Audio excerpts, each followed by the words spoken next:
Okay, welcome to Clara Gee Ziment. This is our series called My Jewish Story. And Clara Gee is one of our venerable members of the congregation. And I welcome you to this really unique kind of a program. And we're going to be interviewing people throughout the congregation with various Jewish backgrounds. So, Clara Gee, welcome. And tell me your Jewish story. Well, uh, I I was born Jewish, and I still am. And I'm what's my Jewish story? I uh, I went to a Jewish Reform Sunday school. They called it, and uh, I don't really know what to tell you. Okay, so let me ask a couple questions.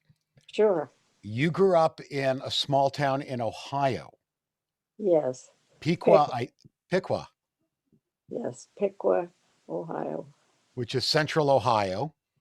Yeah.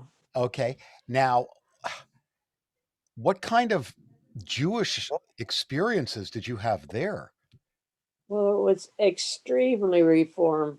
The Jews that came to that settled in that area were the aristocratic Reform Jews from Germany, and they really weren't very Jewish, but they they sort of halfway hid their Jewishness.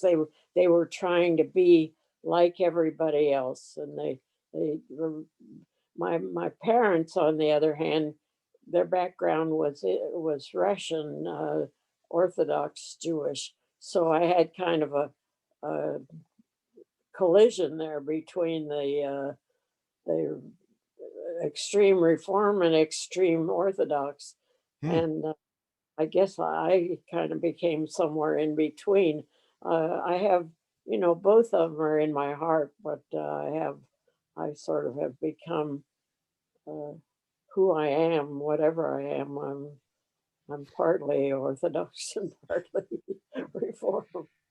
You know, w- when you were growing up as a young girl, uh, did you belong to a synagogue in Piqua? There wasn't any. There was just this temple. One, they didn't call it a synagogue, and this temple too was trying to be like everybody else in America. They were trying to Americanize themselves, and so uh, I had.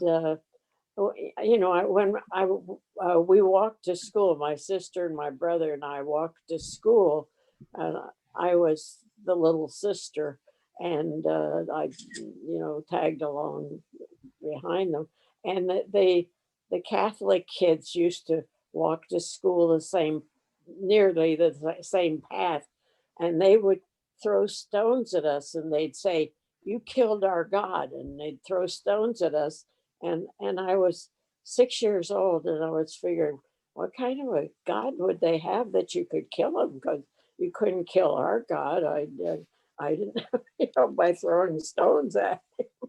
And that was my sort of 6 year old trying to understand what the world was all about. That's interesting. So you had a certain amount of anti-Semitism there, even though everybody tried to assimilate in Piqua. Yeah, yeah.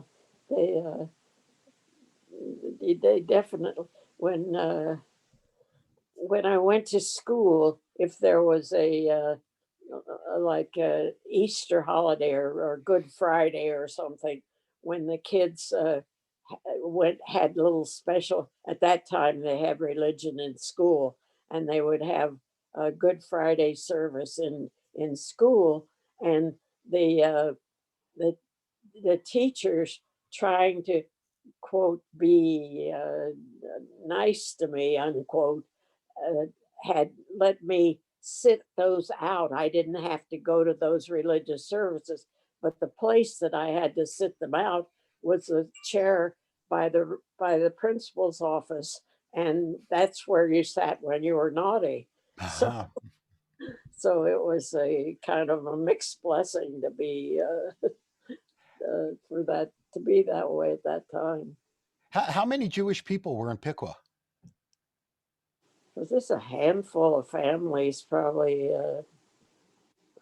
I doubt if there were many more than 10 or so families in Piqua.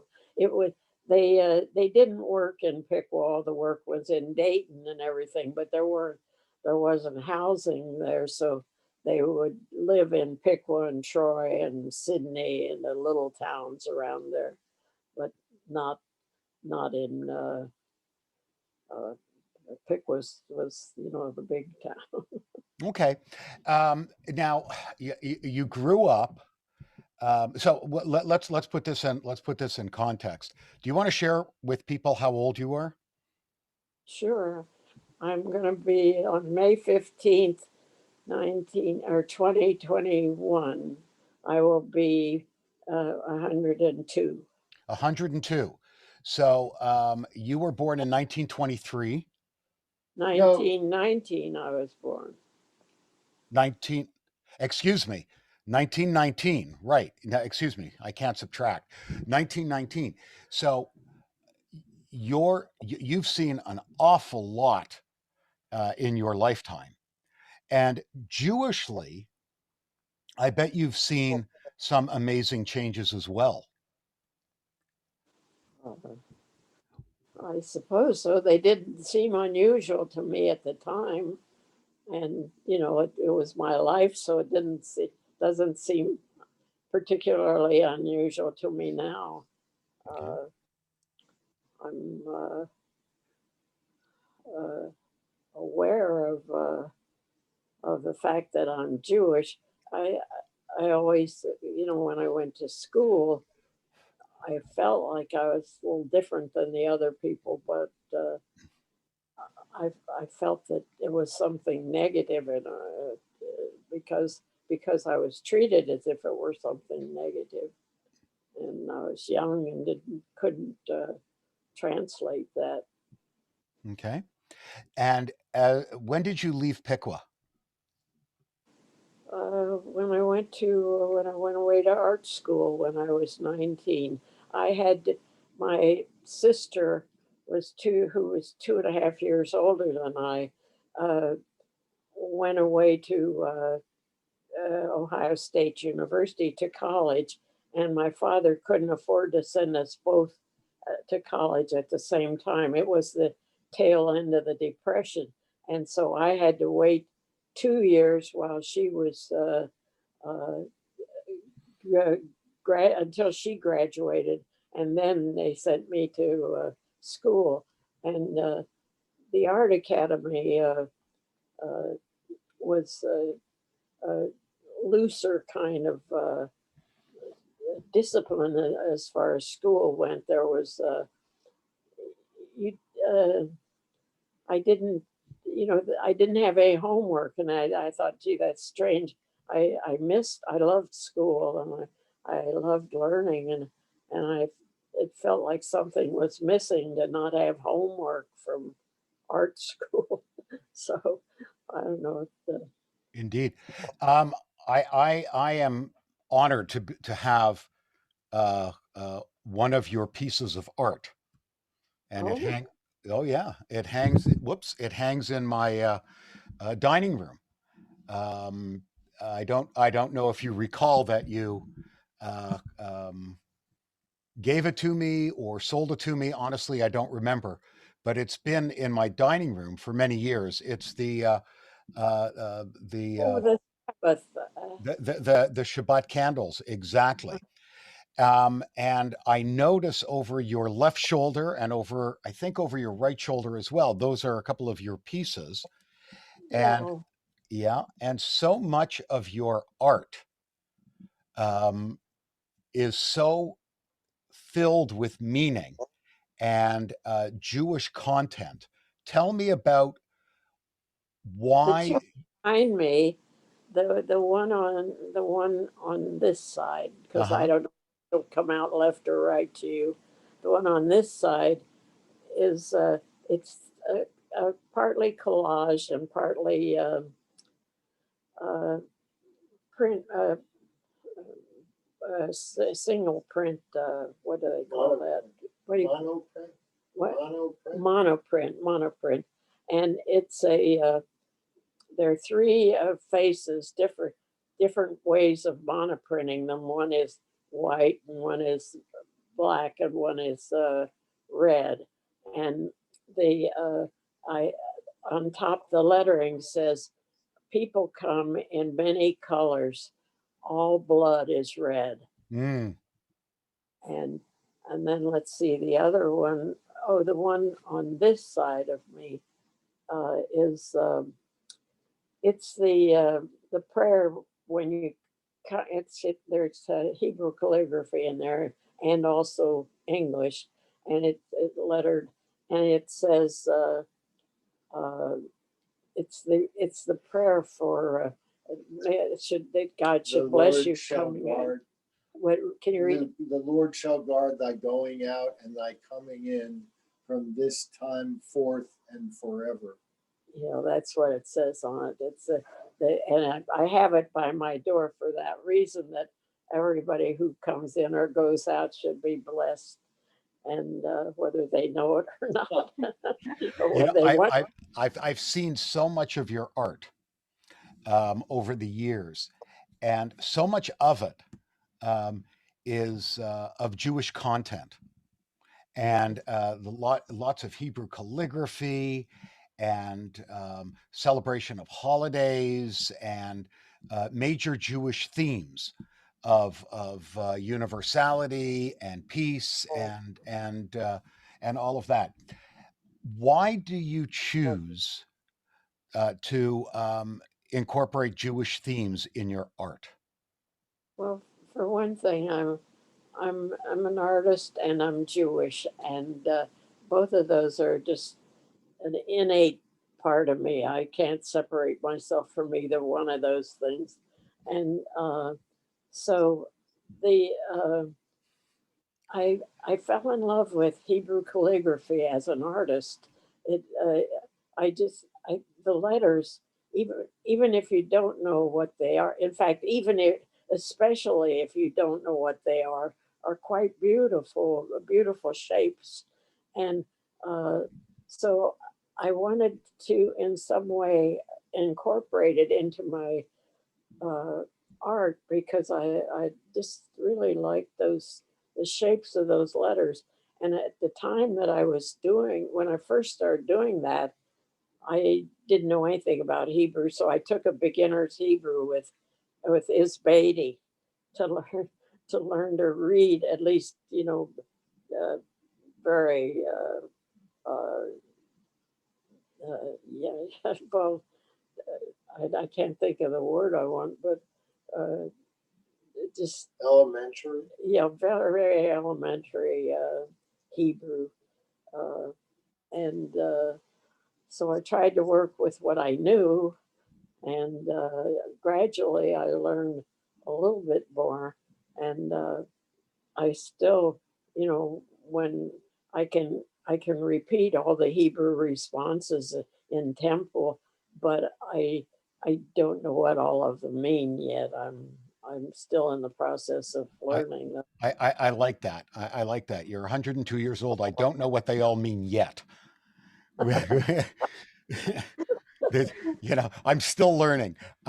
That's there's always something new to learn. The uh, the, the the the the art that you've been doing since you were a young girl, when you discovered your art ability, Yeah. and you got a degree in art at The college. Art Academy wasn't, uh, they didn't give degrees when I was going. Later on, they did, but Hmm. they wouldn't give me one retroactively. So I don't, I used to always be embarrassed that I didn't have a degree, that everybody else that I knew had, a lot of them had doctor's degrees, a lot of my best friends, because they could get them, but I no matter how much I learned, I couldn't get them because I didn't have the basic uh, from from the beginning of it. Okay. Okay. Well, that's unfortunate, but you're a PhD in my book. So, and I know that you're a PhD in everybody else's book. So you moved out of Piqua. How did you get to the Jersey Shore from Central Ohio? Well, I I was married to Stanley Stamety, and we were cartoonists, but we were actually freelance artists. But he was doing cartoons, and I started doing cartoons too, and so the in New York they had. In those times, the only time the editors would see you was on Wednesdays.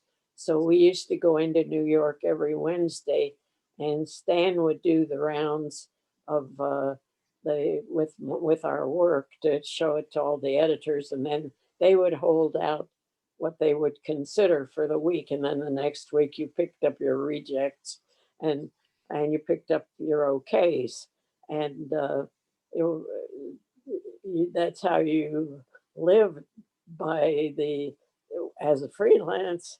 You didn't make any money if you didn't get any okay, so rejects didn't count. Okay. So we that was how we made our living.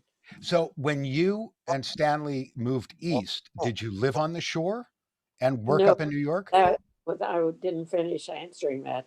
Uh, we we used to go into New York every Wednesday, and then it really became, you couldn't quite do as But you well moved that to way, Connecticut, remember and first? so Stan started looking around and asking his cartoonist friends where they lived in the suburbs. So and started looking for places, and he looked for. First, he found a place in Connecticut, and we lived there in this 100-year-old house that was. It was a huge house, just the two of us living in this big house, and then finally uh, he found a place in Elberon. Brooklyn, Where Brooklyn, oh, in Brooklyn Brooklyn Heights, Heights, yeah. What was let's see. Brooklyn Heights. We lived in Brooklyn Heights, uh, which also was, a little nearer to the editors, so we could show our work. And then from Brooklyn Heights, uh, 1950. when I got pregnant with Mark, that's Well, when, that was 47, but when I was almost 3, you moved here. oh, Mark is reminding me that when he was almost 3, we moved into this house, So to the other house here, to into Elbron, another house in Elbron that we rented it. 1950. Yeah, and the reason we moved from that house into this house was that one day we were living there, not from there day to day, and one day the landlord r- knocked on my door, and I opened the door, and he said, "You'll have to move. I'm selling this house." Oh, So we had to quick find a place to live, and we found. First, you bought that house. Oh yeah, we had to buy that You house. bought that house, and then this house became years later. This house. Yeah. Then when we moved up higher in the category, move up we higher in the category. So you've been a member of Beth Miriam, what, since the 40s? 1950. when I first moved here, they were building it, and I watched them build Beth Miriam, and I but I couldn't afford to pay their membership. It was too much. So I used to sneak in and steal services. And So they, you would walk in because you thought that you needed to I, be a member. I'd Which, sit in the very back seat, hoping nobody had noticed me, and I'd try to sneak out before people walked back there to leave. So like I say, I stole my the services. that's really a delightful story. Who was the rabbi back then? Uh, Rabbi, Lefkowitz. yeah, Lefkowitz. Lefkowitz, yeah. He wasn't rabbi very much longer after. He used to, his sermons were railing at, just really almost screaming at the Orthodox people who didn't accept the reform, because at that time the Orthodox and Reform were almost at war. The Orthodox didn't accept that there was such a thing as reform, and so his sermons were always just railing away at the Orthodox for Okay. living. So so you were at Beth Miriam in 1950. So that means you've been a member here for 71 years. Before it was in this, they used to have a temple in downtown or uptown Long Branch, Right on Bath Avenue. Bath Avenue, Okay. and I never. I on high holidays I used to try to sneak in over there. I couldn't afford it. Tried to sneak into services. Everybody should have such problems. What are the biggest changes you've seen at Beth Miriam? Because that's really an essential part of your Jewish story. And tell us about your involvement at the temple and some of the biggest changes you've seen.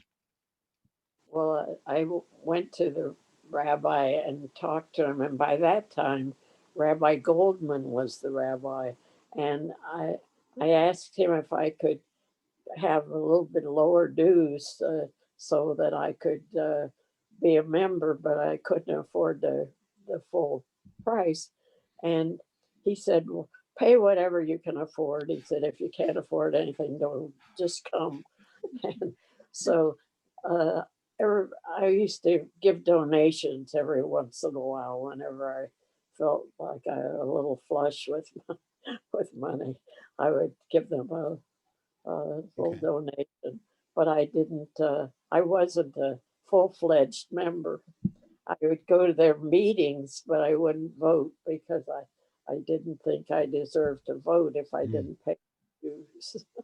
So what are some of the biggest changes you've seen at the temple? Uh, Biggest changes. Well, there's a big change now with COVID, but Okay. but Yeah, well, yeah. uh, the biggest changes at Beth Miriam. Well, certainly uh, the sermons were much nicer. Much. No, he wasn't Rabbi Lefkowitz screaming at the Orthodox. It was came a little more of a sermon, Mhm. and he would. I liked Rabbi Goldman very much. He was a tall, good-looking guy, and he used to you know give give kind of interesting sermons. There'd be a beginning and an end and a middle, and a little like a special meaning to them. And I Mhm. liked the sermons for that reason, that they spoke to me, uh, Mhm. which I hadn't found at all in Lefkowitz.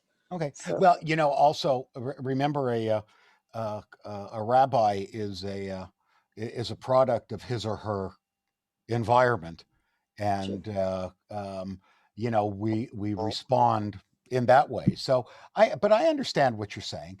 Um, the the temple is very different than it was in 1950, musically, liturgically, Yeah. educationally, and you've been witness to all of those changes. You know, they Um, used to have a choir in a raised place before they remodeled the temple. right, I exactly. I hated it when they first remodeled the temple. I I said that what was it? I thought that the the altar looked like something. Can't remember what I thought it looked like. It will come to me right now.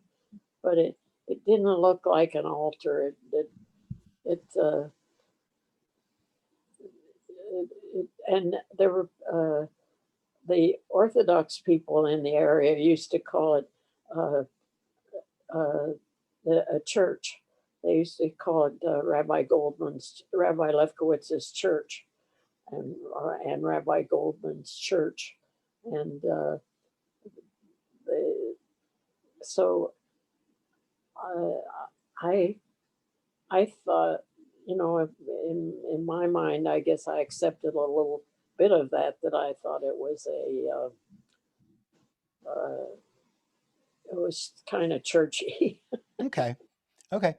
Um, you and Milt were members for a long time, and you and Milt are the only people in the history of this congregation, as far as I know, that have your own row in the sanctuary. You have Oh, your own seats in the sanctuary. that was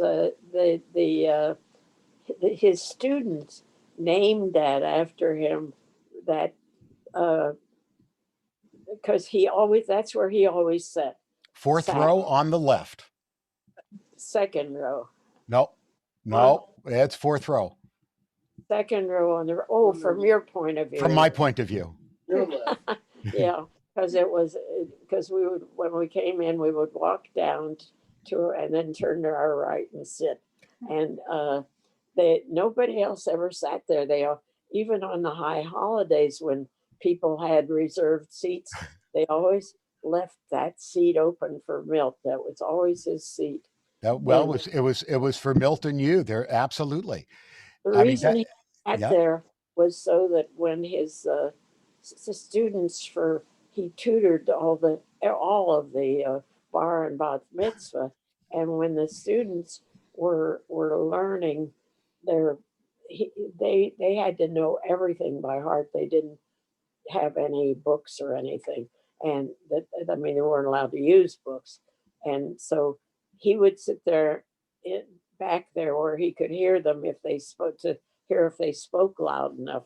He would try to get them to speak loud enough. If you ever sat in the back there when those kids come up to the microphone now, you can't hear a word they're saying. They even with the microphone they uh they don't talk right into the mic and they don't talk loud at all. So Hmm. you can't hear a word they're saying. But Milt taught for 41 years at the religious school. He taught 41 years, hundreds and hundreds of B'nai Mitzvah, boys and girls. And, you know, we still hear stories of you and Milt and services. And I remember a very funny thing that happened. Um, I think after Milt passed away a few years ago, you brought me a huge box of yarmulkes that you had all collected from all of these bar and bat mitzvah services. he had well every kid would have their own bar mitzvah with their name, their own yarmulke with their name in it, and uh, that was the they couldn't use the temple yarmulkes. They used the ones special. So each one of those with a name, they collected there. They didn't want them, they didn't have any use for them after the service. So he uh, he had a whole drawer full. I think it may still be up there. I don't know what. I did, There's still a bunch of still Jarmulkes some, around here. yeah. Yeah. I didn't know if you were supposed to, you know, you're not supposed to uh, throw away a talit, or so I figured that they have to be burned or something. That you Well, have to bury them. right, Yeah, you're supposed to bury them. right. And so I couldn't dig a hole for all of this. That's one last question, Clara Gee. One last question. What is your most important Jewish memory?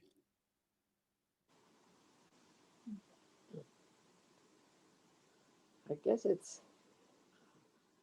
I suppose if you say important, I have a lot of very warm Jewish memories, but the important one is the Catholic kids throwing stones at me for killing their God, and me wondering what that meant.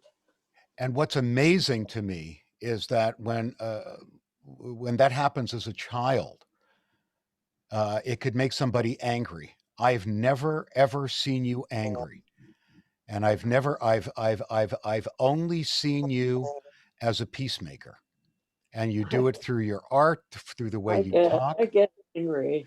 You can ask Mark about that. I have a temper that's I don't always control.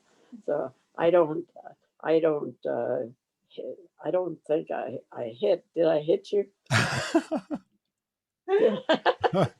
Mark doesn't want to have anything to do with it. Mark doesn't want to have anything to do with that, right? But you know, when somebody has these kinds of experiences, they tend to become angry, and they're angry at their neighbors, and they don't trust their neighbors, and it's an anger that lingers through life, especially these things that happen in childhood. But your art reflects who you are in your soul, and your art always reflects brotherhood and sisterhood and peace and understanding and comity and love. And speaking personally, that glimpse into your soul whenever I look at your art really speaks to me about the kind of person you are. Well, that's nice to know, because I do make an effort to control my darker side, whatever it is, and it's quite an effort, but it's I can see it slipping out once in a while, and I try to control it. It's Okay. No, I I mean, thank you, really, thank you for sharing that. Uh, that's an important Jewish memory, and the way that you've dealt with it throughout your life is, I think, remarkable. And look, we all get mad. I don't, you know, we all get angry. That's one of our basic human emotions. Do you want to add anything else before we wrap up, Clara Gee? uh, no, not this. No, well, I just I make an effort and to just love everybody, and I do really in my heart. It doesn't always show on the surface, but in my heart, I just think people are wonderful, and I like their differences. I like even when they're not so perfect. It's what people are. It's human, and so I like to send out love to the whole human race. Well, I will tell you that you are most beloved at Temple Beth Miriam. You are most beloved in your community. And all of us wish nothing but nachas and joy and simcha and bracha and all good things in the future. And I thank you so much for sharing with us your Jewish story and your Jewish art and a little bit of your soul. And I thank you very much, Clara Gee. Well, thank you, and thank you for sharing this with other people. I think they'll appreciate knowing my side of of the Jewish story. I think they will. I think your story is going to be watched and viewed a lot. Clara G, thank you so much. Stay safe, stay healthy, and I'll look forward to speaking to you soon. Okay, well, look in after the COVID ends. Look in on us. Oh yeah, Love to see you. absolutely, absolutely. Okay, take care. Be well. Okay, thank you. Okay, bye bye. Bye now.